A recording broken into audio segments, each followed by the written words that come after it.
This is an audiobook created by Subconscious Key Studio. Hello, welcome. Please find a comfortable space, a chair, a quiet corner, or simply lie down. Close your eyes if you feel comfortable doing so. For the next hour, we are going on a journey together.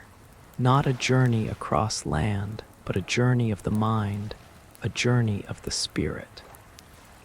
We are going to visit a place that is at once ancient and intimately, painfully modern. We are going to visit a cave, a story written in the dust of millennia, yet one that is being played out in the quiet moments of your life, in the choices you make, and in the realities you accept. So, I invite you now to listen, not just with your ears, but with the whole of your being. To listen with your heart, with your memory, with that quiet, knowing part of you that has always suspected there is more to this world than what you have been shown. Let the sounds of your external world fade away, and journey with me now into the allegory of the cave. Imagine you are in a cavern, a deep subterranean vault, so far beneath the earth that the world above is nothing but a forgotten rumor.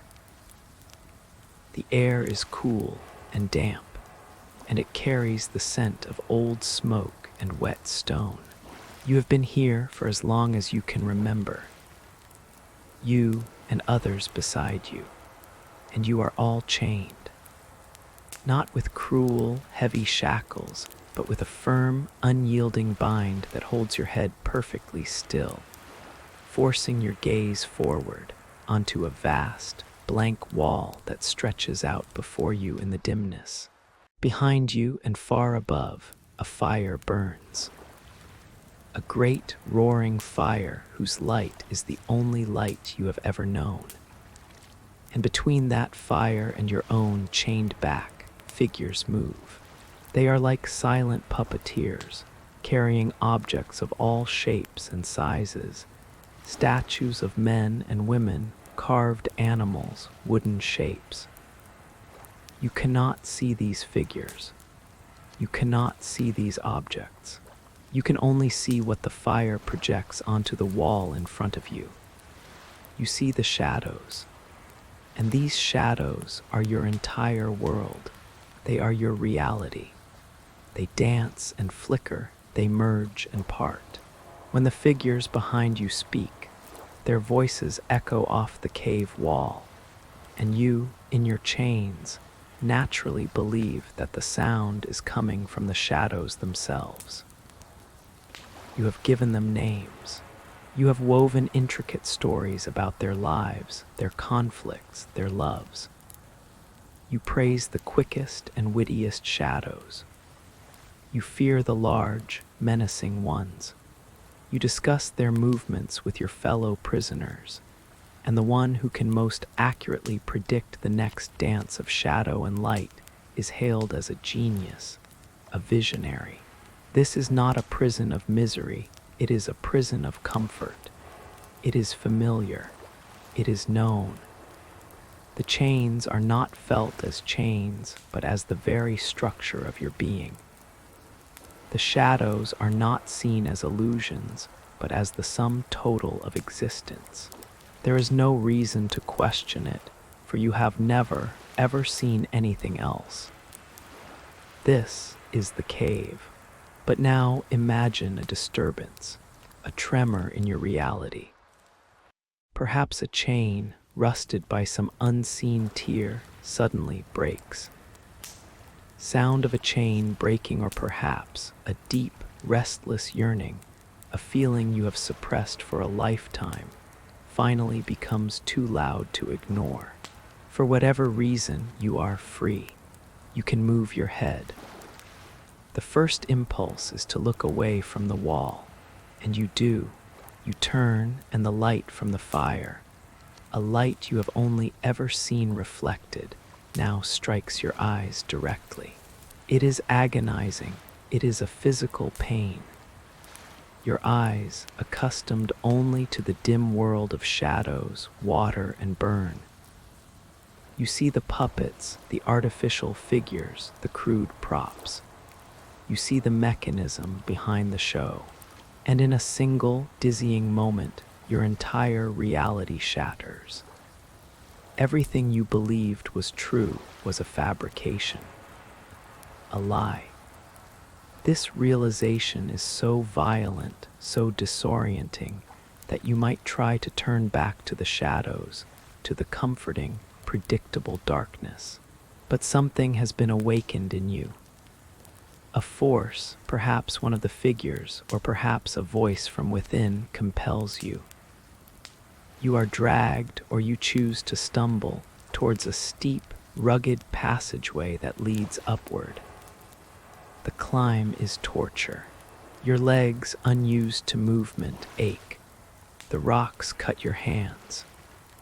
The light from above is no longer the gentle fire, but something else, something infinitely more powerful. It is blinding. It feels like it will scald the very mind from your skull. You want to retreat. Every instinct screams at you to return to the safety of the known, of the cave. But you press on. You climb. Sounds of heavy breathing, struggle, wind whistling you emerge from the mouth of the cave, but you cannot see. The light is too much. You collapse to the ground, shielding your face. Slowly, painfully, your eyes begin to adjust. First, you see the world in negatives, the shadows cast by this new, incredible light. You see the shadow of a tree. Then, you see the reflection of that tree in a pool of water. The image is clearer, more real than anything you have ever witnessed. As the days pass, your vision strengthens. You see the tree itself. You run your hands over its bark. You smell its leaves. You see the vibrant, impossible colors of flowers. You witness the majesty of a mountain against the sky. You see living animals, not their carved likenesses. At night, you look up and see the moon and the stars, not as dim points of light, but as celestial bodies of profound beauty and mystery. And then comes the dawn. You watch as the sky lightens, as the world is bathed in a golden hue. And you dare, finally, to look upon the source of it all, the sun. Not as a disk in the sky, but as the very source of life. You understand in a flash of ultimate knowing that it is the sun that allows the tree to grow, the flower to bloom, the water to flow. It is the sun that warmed you in the cave, though you mistook its gift for the fire. This is reality. This is truth, and a feeling of awe, of profound, unshakable peace, of homecoming washes over you. You are free. And now let us breathe. Let us step out of that ancient, dusty cave and into the world we inhabit today. Look around you. Where is your cave? Your cave is not made of stone, but of information, of ideas, of inherited beliefs. It is any reality that has been constructed for you, that you have not consciously chosen for yourself. The flickering shadows on your wall, what are they? They are the endless, algorithmic scroll of social media, a curated highlight reel of human existence that you mistake for the full, messy, beautiful picture.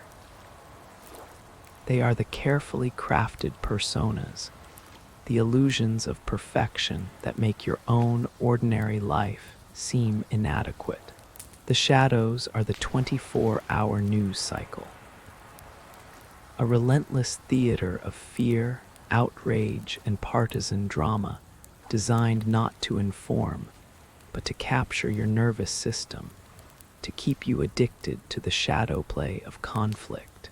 The shadows are the whispers of societal expectation. The voice that tells you what you should own, what body you should have, what career constitutes success, who you should love, and how you should live. It is the shadow of normalcy that you chase, often at the expense of your own unique spirit. The shadows are the deep, personal narratives of your own ego, the story that you are not enough, the story that you are a victim of your past, the story that you are separate, alone, and fundamentally broken. These are the most persistent shadows of all because they feel so intimately, terrifyingly real. And the chains, your chains are your addictions to these shadows, the reflexive reach for your phone to numb an uncomfortable feeling, the addiction to being right, to winning an argument, to validating your own worldview, the fear of silence, of being alone with your own thoughts, without the constant noise of the shadow play. We are chained by our compliance, by our comfort, and by a deep, primal fear of what we might find in the light. To be unchained is a violent grace. It is not a gentle awakening.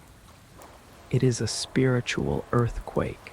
It is the dissolution of a self you have spent a lifetime constructing. It feels like a loss, because it is. It is the loss of a relationship that was built on a foundation of sand.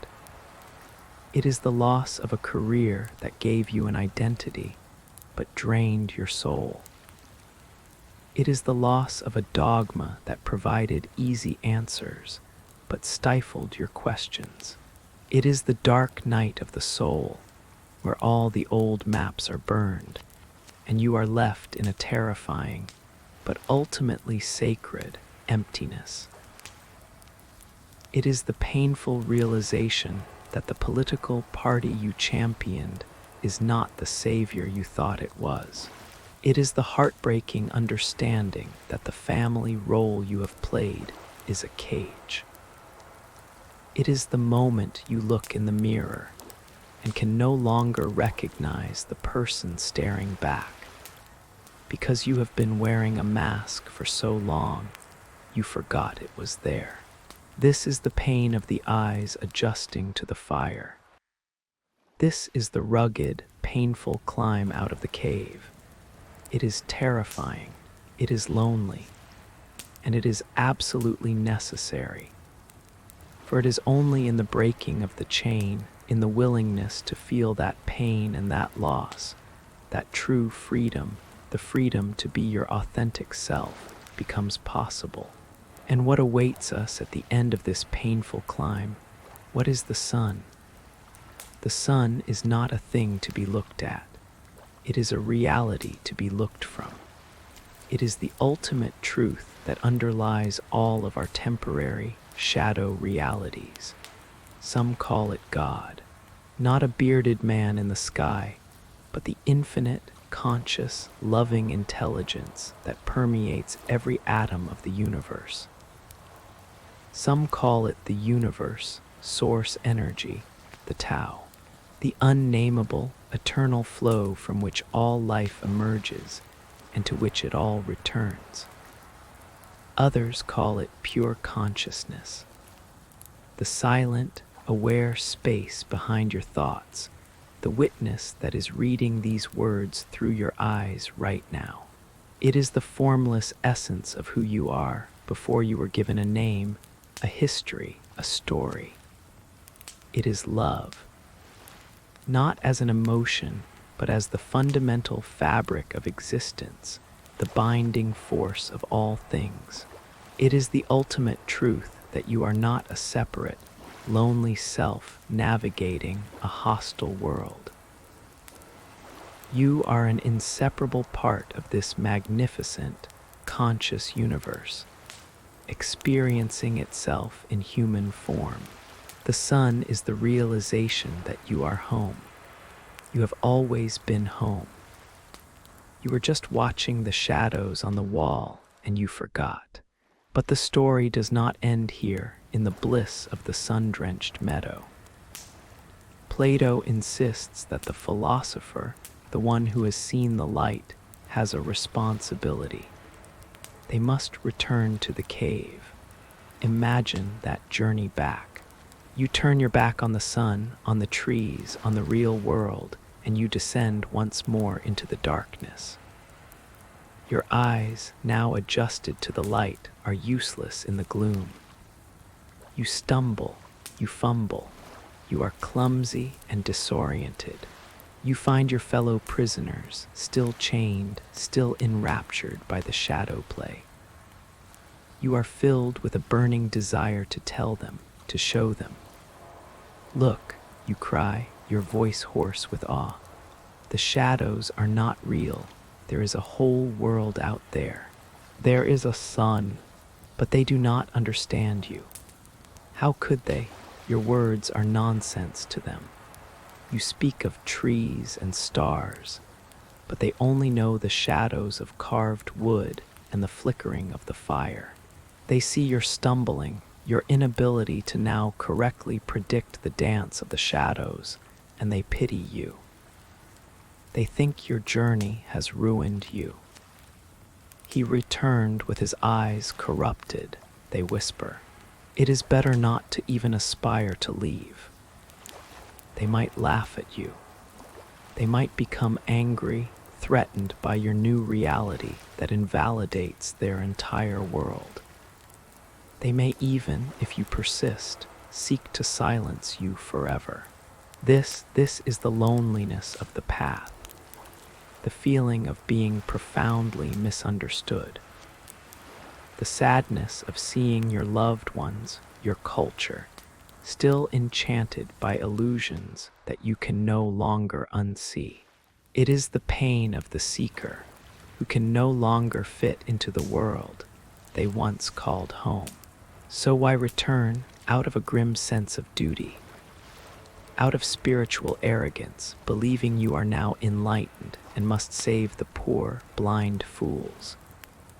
No, 1,000 times no. You return because you remember the chains.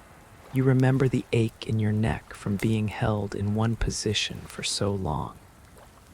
You remember the comforting, yet hollow, allure of the shadows. You remember what it was to be them. And from that memory blossoms compassion. Your goal is not to drag others, kicking and screaming, into the light. You cannot force a mind to open.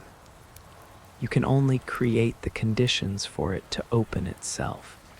So, you do not point to the sun. It is too bright, too overwhelming. Instead, you point to the cracks in the cave wall. You ask gentle, probing questions. Have you ever felt that there must be more than this? What if that fear is just a shadow and not the real thing? Have you ever listened to the silence between the echoes? You live your truth. You embody the peace, the love, the authenticity you found in the light. You become a living question mark to their certainties. You do not preach the truth. You are the truth as best you can. You become a quiet, steady presence that makes the shadows seem just a little less solid, a little less interesting. You are not a savior. You are a gardener tending to seeds that may not sprout for years, or even in this lifetime. You serve not by forcing, but by being. You are an invitation, not a verdict. And now let us bring this journey out of the realm of philosophy and into the sanctuary of your own heart. Let this not just be an idea you considered, but a felt experience you carry forward. So, let us begin. Gently bring your awareness away from my voice and into the feeling of your own body. Feel the weight of your body resting on the chair or the floor. Notice the air as it enters your nostrils, cool, and as it leaves, warm. There is no need to change your breath. Simply witness it. Long pause. Now in the theater of your mind, imagine your own cave. Don't force the image. Let it form on its own. What does it feel like? Is it busy, noisy, or is it quiet and lonely? Just feel the atmosphere of the reality you currently inhabit. Pause. Now bring your awareness to the wall, to the shadows. What shadows are flickering there today? Perhaps it's the shadow of a worry about the future, a replay of a conversation from the past, the shadow of a financial fear, the shadow of how you believe others see you, the shadow of a longing that feels unfulfilled. Just watch them dance. Acknowledge them. You don't have to fight them. Just see them for what they are, patterns of light and information on a wall. They are not the core of you. Long pause. Now sense the chains. Feel what holds your gaze fixed on these shadows. Is it a chain of habit, a chain of fear, the fear of what might happen if you looked away? A chain of obligation, a chain of an old story about who you are. Scan your being and see if you can identify one chain. Just one. That feels ready to loosen. Perhaps it's the chain of needing someone's approval, or the chain of a resentment you've been carrying. What does it feel like around your neck, around your wrists? Pause. Now imagine, just in your mind, what it would feel like if that one chain simply fell away. Sound of a gentle, metallic clink as it hits the ground. Feel the release of that tension. Feel the space it leaves behind. It might feel terrifying. It might feel liberating. It might feel both. Just feel it. Long pause. And now feel the impulse, however faint, to turn your head. Just an inch away from the wall, away from the shadows, towards the possibility of something else. You don't have to see the fire yet. You don't have to climb the mountain. You only need to feel the impulse to turn. That impulse, that tiny, brave movement of your inner being, is the beginning of everything. Long pause. Hold that feeling, the feeling of release, the feeling of potential. This is your power. This is your freedom waiting to be claimed. Slowly, gently, bring your awareness back to this room, to the sound of my voice, to the feeling of your breath in your body. Carry this awareness with you. The cave and the sun are not just places in a story. They are states of being that you move between every single day. It takes courage to question the shadows. It takes patience to adjust to the light. And it takes immense, boundless compassion to return and serve. So as you move through your world today, I invite you to do one thing. Look for the light. Notice it in the kindness of a stranger, in the beauty of a cloud, in the quiet resilience of your own heart. Every time you notice the light, you are strengthening your eyes. You are remembering the sun. The journey is lifelong, but you do not walk it alone. Thank you for your courage. Thank you for listening.